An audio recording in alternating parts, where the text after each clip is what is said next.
ربنا يخلينا ويعزكم كلكم حزب እግዚአብሔር ربنا حما يعلكم كلهم. እግዚአብሔር ይመስገን እንደው ኢልኩም جاي المسكن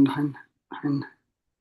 ونجمر له أخي لمسلن ساعدنا واحد ساعته طبعا. الله سمع أبو وولد ومنفس قدس هذا أملاك وقدس سلاسي زامن وقت ما زين كده كسيطان وكل مزات مية قدس بيت كريستيان انتي تسمي مريم سين العالم والعالم عالم ناكتك جن سبحك كان باركك جن تأمنك إشي لك جن سوك كان جنك جن كان لاسمك قدس سجل لك أزلك سجد كل بر ولكيت كنا كل لسان أنت وتعملك عملت وجيا غاز تونغسون غس عملك أنت لكل جسغا ولكل هذا نفس نجوا كنا نبكى ما محرنا قدس ولك كان زي بلا أنت مسسوي تصلي كما زبلو حرام لخ محرنا قرب حالا أملاك قرب لنا ساعات ما عالت تبارك كلنا قدس إجابير أملخنا ساعات زام شزي أدم مبارك لنا منفس كامر حنا حيل خادق فنا كبرنا حديقات عرقنا كم محرت كمبر لنا يتخيلنا كل بعالمنا نري أزلنا حماق نجار وقن ورا وقن هو بلا نفاسن ما ينوح جند ما سحور لنا آمين ملخنا رديئتك عرتك سلامك على أخلنا نايز قبا أزي تساتف سلس قبر كنا دما نمسكنا كاز قبا أزي دما بمنفز عبينا نما سماي زتمتنا نبخاز قربنا قبر لنا أب مقشا زلو خب مقشا مدحن ملسلنا وفر زلو خب وفر مدحن اتولنا أب حمام زلو فوسلنا بحزن زلو سنانا علنا تجعني غم زلو هو اللهم تميم زلو نسعيم بسقام نفس التعصر وتحيم فحز ولا أكبا ما بصابان زلو لما مسرف ترى اللهم بركة عدينا قدس نقل مريم كفلنا بإن ملأك تحلونا أب سمايات تنبر أبونا سمكاي قدس من قصات مزا فاد كام تعب سمايكم دمان دريكون نعلت مقبنا لما هبنا احنا نزودلنا ودلهم زحدقنا لهم بدلنا وسنا دقلنا كفاد احنا نمبر فتنا يتتونا من قسن حيلن كبر نزل علمنا تكايما امين قوزت يا مريم نا قدس جبريل ملا سلام تا سلام لك له حلنا خدنقلي خي بسغا خون دنقلي عند جابير تبات كويتا سراوي سلام لك له السغكا انس برختي خفركر صوم برخيو او ملتا تصقا جابير مساغي او فسيت دس ولكي حتياتنا صريل لنا في التودغي يسوس كريستوس من انتانا محرت لمن لنا امين افتح وشري سينا املاك المدان يسوس كريستوس كان كان سرهات يدم ساسي ابسا ولد لبرك شاتي برهان انتم اوي كانات اوي دياقونات رون سارغو صنات ببسمكم كون فتانون صحنا يرسين كلان سمات زيو مهار النكرسوس مل عسد تغلتين زيو مهار النكسوس زيو مهار النكسوس زيو مهار النكسوس زيو مهار النكسوس زيو مهار النكسوس زيو مهار النكسوس زيو مهار النكسوس زيو مهار النكسوس زيو مهار النكسوس زيو مهار النكسوس زيو مهار النكسوس زيو مهار النكسوس كمون بنت اجزيتنا مريم مهار النكرسوس مل عسد تغلتين بنت اجزيتنا مريم كسوس بنت اجزيتنا مريم كسوس بنت اجزيتنا مريم هنكسوس بنت اجزيتنا مريم هنكسوس بنت اجزيتنا مريم كسوس بنت اجزيتنا مريم هنكسوس بنت اجزيتنا مريم هنكسوس بنت اجزيتنا مريم هنكسوس بنت اجزيتنا مريم هنكسوس بنت اجزيتنا مريم هنكسوس بنت اجزيتنا مريم هنكسوس بنت اجزيتنا مريم مهار النكرسوس ذا ساعات زي من بارسقا قويتنا يس كرسوس مقابرن مفصمتا ساعات معلتن إياه كموندك أسام سالمس لزغوني كموداتا غزي عد مسب تغصر ناي مسقانا صلوت سناي نقرن زقبرلنا قرب حالي زيابي ربون قويتنا أملقنا مدحنا يس كرسوس نمسكنا لنا سويرنا روديناني حليونا نقربنا تقبلنا انت ما قبلنا نطعنا ساعات زي ونبصحنا أيو الجنب زعد السعلة زيان كل زماني وطنا بفصم سلام كحلونا كل نزخ زيابي رملقنا لمنا لنا وقويتانا زيابير كل التحزاب ونقويتنا منغنا مدحنا يس كرسوس يعني كل قبرين ما انت كل قبرين او كل قبرين مسكنا كلنا سلا سور كنا نزر دخلنا نحل خنا نبخاون سلا قرب كنا نتقبل كنا سلا زعوب كنا نطلع خنا ساعات يوم سلا زبصح خنا نمسكنك وقويتا يقرب لنا وما بكر سب سلا زند منك كلنا كم حرت كم لنا اذا قد الصلاه دي عن كل زمن وتنا يا خاب بنفرا بفصم سلامكم في السماء بنا كل قناعة كل مكان حبون قولون زخنا كل قبر سيطانا مخرخوا فأسوات من على الصلان وقويتا كباير كاب كل هزب خاونا رح كاب زري عبزز لنا يبطاونا رح نطعم زحيشن عزلنا تماما كريتن كل حاجة سلان كرق السلطان ذهب كنا نسخاخم كاب كل خفا أدحنا نبالها نمبرنا فتنايت اتوانا حدا ودخا قويتنا عملقنا مدحنا يسكر سس من تفقر سبيل بزقوا محرتن قرتان نشاغا معرم محوم زخونا منفذ كدسن سقانا صناعة كبرن بؤزل لك من كل سعن نزل علم آمين هاي السحا مزمور حمسان حدن وأملاك كم سالخا محرني كم تعبير راغا أبسا يدمسس كاب أبسا يتصبي كحصبني كاب حتى يتوين أتريني أنا أبس يفلت عندكم حتياتي كل جزيب كما إيو زربا خاص عد فردوغان سوان كاتركب سأنا أخذ عيب بدلكو أبقى الميخا أكي قوركو نو بابسات ولدكو هيك أبا حتيات تنستني نو أنا حق أبو اشتغلت لليو أحبو أنتو مهرني أنت غص أرسو سمع زات ريني كبررت صروح سبني فزغت كت كاين عاصم تحقو ساس بحتان حقو سنة اسمعني قلت كهب حتياتي كولو نبزل أبسايو ندمسسو وأملاغ صوري لبي فطر اللي صنع منفسك أوشتي حدث كاب قد كاي دربيني قدس منفسك أو ناي تقدفني حقوس مدحان كامل أسلي فقادنيا منفسون دقفني ما قد خان مفرس غمرم إيه حتى أنا بخاكم لسو يوم وأملاخ ملحاني كابدا دم عنا قفني لسانين صدق أهل الكتب لولو إياه ويتاي أفاي مسقانا خنا قرس خنا فريك فت نسوعة بهاب بلكاني تزايكو نسم قرب كل كانري مسوعة مراراي تبقوني خامو مسوعة أملاخ سور منفسيو وأملاخ نسورون كنت كنت لبايتو نقونيخا نتيم تصقخا سنة يقبر الله نكاتيات إيرسالم ندق شو مسوعة صدق بزحرر مسوعتي وملؤ مسوعة بحك بلك عيو شو عم مسوي غارح قرب الكعيم هاللي اللويا صلاة جزية دكاس كرسول نقصين أملاخين مسجانا قربولو حاتياتيك حرق لك إلمنو آمين. أبونا بملك السلام مزمور داويد مبل 230 أدينا إلسابيت مزمور داويد مبل 230 حدن الراي مزمور عني داويد 230 حدن مش أبونا عني بملك مزمور داويد مبل 230 كلتن ماما بري مزمور داويد مبل 233 أنا مزمور داويد مبل 234 كتصليه ماما ملو مزمور داويد مبل 237 ممهر تمنيت مزمور داويد مبل 238 بوشت لبنا نتصلي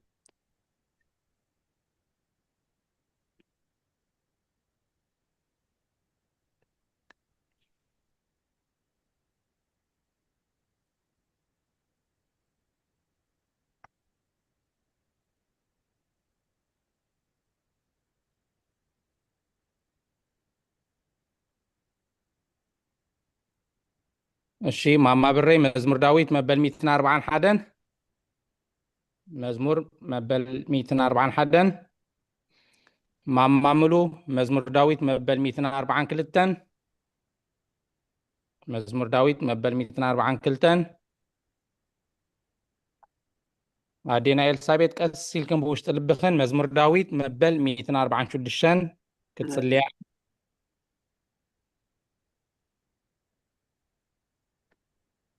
أنا مزمور داويد مبل 240 شوعتن كتصليه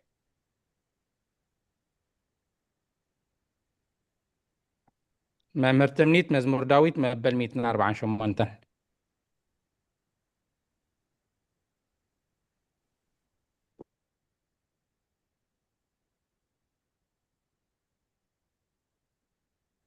عاويل كتصلي لنا ممهر تمنيت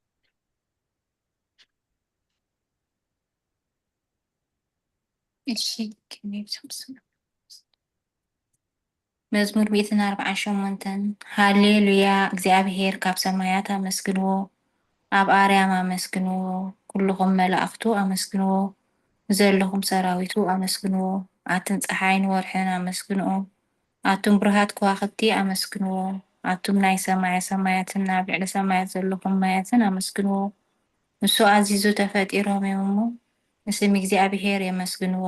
ዘለዓለም ዓለም ኣቕሞም ዘይሓልፍ ሕጊ ከዓ ሃቦም ንእግዚኣብሔር ካብ ምድሪ ኣመስግንዎ ኣቱም ገበላት ባሕርን ማዕሙኡን ኩልኹም ኣቱም ሓውን በረድን ኣሰሓይታን ግመን ቃልእ ተስልጥ ወብላን ኣቱም ኣኽራናትን ኮራቢትን ኩልኹም ፈረይቲ እዋንን ፅሕድታትን ኩልኹም ኣራዊትን ኩልኹም እንስሳን ለመም እትብሉን ነፈርቲ ዕዋፍን ነገስታት ምድርን ኩልኹም ኣሕዛብን መሳፍንትን ኩልኹም ፈረቱ ምድርን ኣጉባዝን ጎራዙን ዓበይቲ ምስ ንኣሽቱ ስሙ በይኑ ልዑል እዩ ጉርምኡ ኣብ ልዕሊ ሰማይን ምድርን እሞ ንስም እግዚኣብሔር የመስግንዎ ንህዝቡን ቀርኒ ልዓለ ስለዚ ኩሎም ቅዱሳኑ ደቂ እስራኤል እቲ ዘቐረቡ ህዝቢ የመስግነሎ ሃሌሉያ ሃሌሉያ آمين هللويا ቅዱስ እግዚአብሔር ቅዱስ ኃያል ቅዱስ ሕያው ዘይመውት ወንጌል ሉቃስ ምዕራፍ 2 ካብ ቁፅሪ 15 ክሳብ 32 እንሆ ድማ ብኢየሩሳሌም ስምዖን ዝበሃል ሰብኣይ ነበረ السبعي صادق نعمل فرغ مصنع اسرائيل نصبا نبره منفس قدس ما نبره نتمسك እግዚአብሔር ሞት ከይራየ ከም ዘይ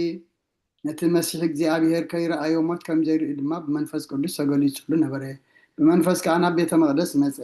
ወለድነቱ ኢየሱስ ሕፃን ከም ስርዓት ክገብሩሉ ምስኣተው ስሙ እንዲማ አቢዳ ሐውፎ ናምላኩም ከም ዝናበለ ባረኸው ጎይታይ ነተናዛ ምግላጽ ብርሃን ህዝብኻ እስራኤልን ክብረት ክኸውን ኣብ ቅድሚ ኩሉ ዘዳለኻዮ ዓይንታይ ካብ ረአያስ እጅ ከም ተዘረባኻን ባሪኻ ብሰላም ተፋን ወኢኻ በለ ምስጋናን እግዚአብሔር አምላክ ይኹን አሜን ኦ ክርስቶስ አምላክና ምሴራ አቦኻን መንፈስ ቅዱስን ለምን ኩሉ ሰዓን نسجدل كالونا امين امين ماما معزا كاب كفلتا ጸሎት እንሆ ኣብ ቅድሚ ትቁንዕ ፈራደ ክቀውም ተዳልየ ኣለኹ ክብርና ይኹን ሓወይ እንሆ ኣብ ቅድሚ እቲ ቁኑዕ ፈራደ ክቀውም ተዳልየ ኣለኹ እቲ ዝሓለፈ ዕድመይ ንኹነኒ ንፍርዲ ብቑዕ ስለ ዝኾነ ብብዝሒ ሓጢኣተይ ርዕድን እንቅጥቀጥን ኣለኹ ግናኸ ነፍሰየ ግና ኣብ መሬት ተንትነብሪ ካብ ሃለኽስ ተነስሒ ምኽንያቱ መቃብር ኣይውድሶን እዩ ኣብ ሞት ከዓ ዘኽብሮ ኣብ ገሃነም ዘመስግኖ የልቦን እሞ ተንሲኪ ናብ መድሕንኪ ብንስሓ او املاخي محلكي امني سبحات الله قلت لي ديكون اغلى ابتصبات لاب እሺ ኦኬ ማማ ትርሓስ ጋላክሲ ኖት 8 ኢልካ ኣትክደለኺ ጆሲ ተሃሊኻ ከዓ ክልቴኹም ኣከታቲልኩም ክትጽልዩልና መዋዕል ሰብ ዘይውዳእ ረከብ ነፍሲኹም ዲያቆን ጆሲ የለን ኣነይደሎ እግዚአብሔር ይመስገን እሺ መዋዕል ሰብ ዘይውዳእ እዚ ዓለም ዝኸኣነ ዘለዓለም ዝነብር እንተዝኾንሲ ነፍሰይ ንጹር ዝኾነ ምክንያት መሃለወኪ ነይሩ ግን ከትጽይፉን ጽዩፍ ዝኾነ ተግባራትኪ እቲ ሕማቐን እከይን ኣብ ቅድሚ እቲ ሓቀኛ ምስ ዝቕላዕ ኣብ ዓራት ሓጢኣት ተፈጢሕኪ ኣብ ተሸለልተኛ ከዳዕ ዝኾነ ስጋኺ ከለኺ እንታይ እዩ ትትህብዮ መልሲ ኦ ክርስቶስ ኣምላኸይ በቲ ኣዝዩ ዘፈርሕ ፍርድኻን اسم بدن نتزل المفردخان بركخن بتي ملكوتاوي نتصبرق كان برهان كان انقد قدن الله انا حسو من دون سنه معراتي دكي سيدلهو اب هيوتي زي قدوس خونكو نايت تقبل قرص امنت بموساد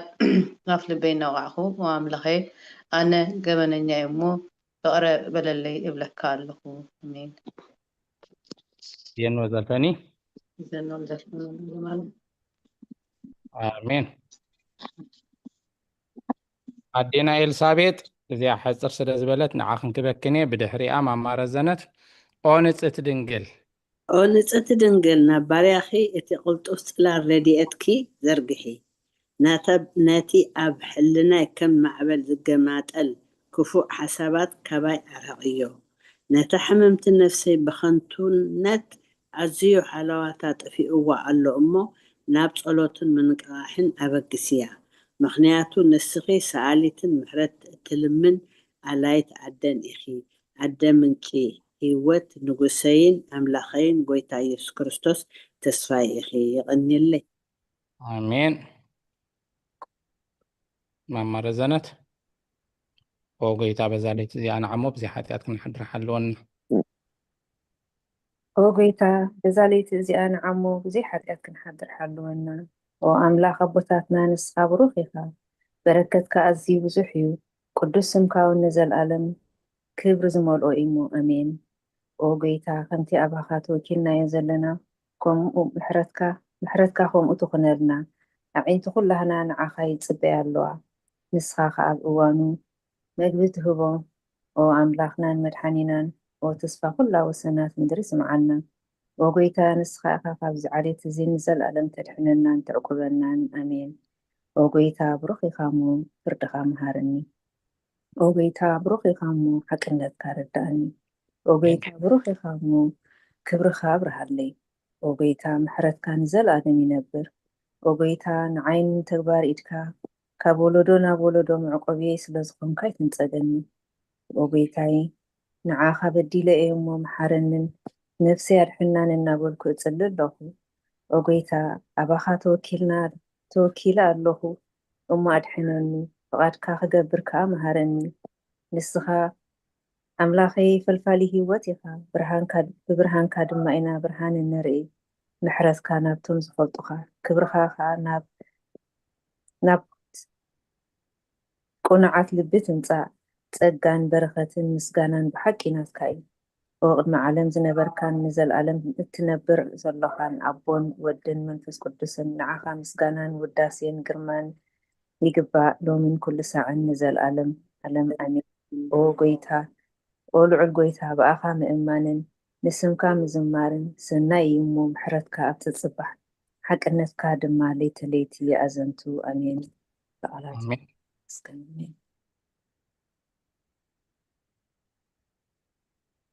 ማማ ሙሉ ውዳሴ ስሉስ ቅዱስ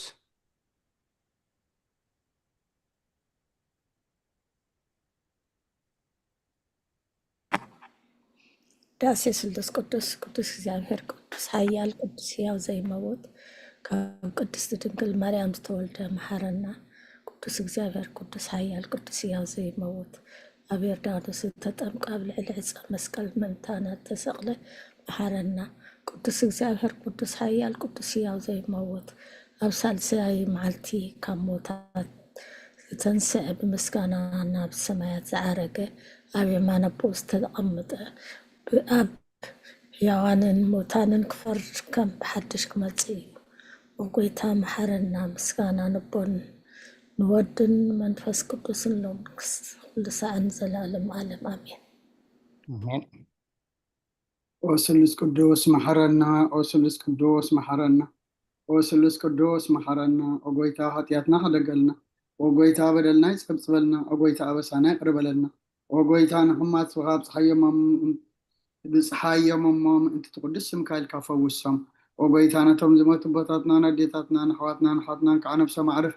ኦ ካብ ኃጢአት ንጹህ ዝኾንካ ጎይታ መሐረና ኦ ካብ ኃጢአት ንጹህ ዝኾንካ ጎይታ ርድአና ድማነና ከዓ ተቐበለልና ክብርን ምስጋናን ብፍጹም ማዕርግን ቅድስናን ንዓኻ ይግባእ እሜን ኦ ጎይታ መሐረና ጎይታ መሐረና ጎይታ ባርከና ኦ ጎይታ ብቕዓት ግበረና ምስጋና ከምዚ ኢልና ክንጽሊ ብሰማያት ትነብር ኣቦና ስምካ ይቀደስ መንግስትካ ትምጻእ ፈቃድካ እንተ ኣብ ሰማይ ከምኡ ድማ ምድሪ ዕለት መግብና ሎም ሃበና ናን ዝበደሉና በደሎም ከም ዝሓደግናሎም በደልና ንዕሳና እንደበልና ካብ ክፉእ ኣድሕነና እምበር ኣብ ፈተና ይተእትወና መንግስትን ሓይልን ክብርን ንዘለኣለም ናትካ እማ ኣሜን ኦ እዝቴ ማርያም ብናይ ቅዱስ ገብርኤል መላክ ሰላምታ ሰላም ለክለኹ ሕሊናኸ ድንግል ኢኺ ብስጋኹን ድንግል ኢኺ እንደ እግዚኣብሔር ፀዋዕት ጎይታ ሰራዊት ሰላም እስኺ ካብ ኣንስቲ ብርክቲ ኢኺ ፍረከር ዝኹምር ኹይ ኦ ምልእተ ጸጋ እግዚኣብሔር ምሳኺ እዩ ኦ ፍስቲ ደስ ይበልኪ ኃጢአትና ሰሪየልና ነፍቱ ወድኺ ኢየሱስ ክርስቶስ ምእንታና ምሕረት ለምንልና አሜን አሜን። ማማ ብረይ ምስጋና ንቅድስት ድንግል ማርያም ኣራይ ምስጋና ንቅድስቲ ድንግል ማርያም ወቅድስቲ ምልእተ ጸጋ ኩሉ ግዜ ድንግል ዝኾንኪ ወላዲት ኣምላኽ ኣዶ ክርስቶስ ሰላም ንብለኪ ምእንቲ ኃጢአትና ክሓድገልና ናብ ፍቁር ወድኺ ጸሎትና ኣርግልና ንሓቀኛ ብርሃን ኢየሱስ ክርስቶስ ኣምላኽና ዝወለድክልና ቅድስቲ ድንግል ሰላም ንብለኪ ንኃጢአት ነፍስና ሓዲጉ ከምሕርና ናብ ጎይታ ለምንልና ወቅድስቲ ድንግል ማርያም ወላዲት ኣምላኽ ንዘርኢ ሰብ እምንተ ኣማላዲትና ወድኽ ኢየሱስ ክርስቶስ ብሕድገት ኃጢአት ክጽግወና ለምንልና ኦ ናይ ሓቂ ንግስቲ ድንግል ሰላም ንብለኪ ኦ ንኣማኑኤል ኣምላኽና ዝወለድክልና ኩርዓት ዘርእና ሰላምታ ነቕርበልኪ ኦ ድንግል ብጎይታ ኢየሱስ ክርስቶስ ዝተኣመነት ኣማላዲት ኃጢአትና ምእንቲ ክሓድገልና ተዘከርና ኣሜን መምህር ትምኒት መተው ጸሎት ሃይማኖት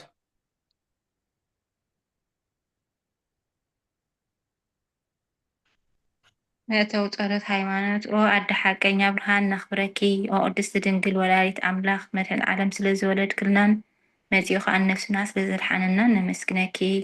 ኦ ጎይታናን ንጉስናን መድሓኒናን ኢየሱስ ክርስቶስ ክብሪ ንዓኻ ይኹን ስኻን ሃዋርያት መጎሶም ሰማዕታት ኣኽሊሎም ጻድቃን ዕልልቲኦም ንቤተ ክርስቲያን ጽንዓት ንሓጣን ሕድገት ብሓደ ዝመለኮቱ ስሉስ ቅዱስ ነበስር ንሰግደሉን ነኽብሮን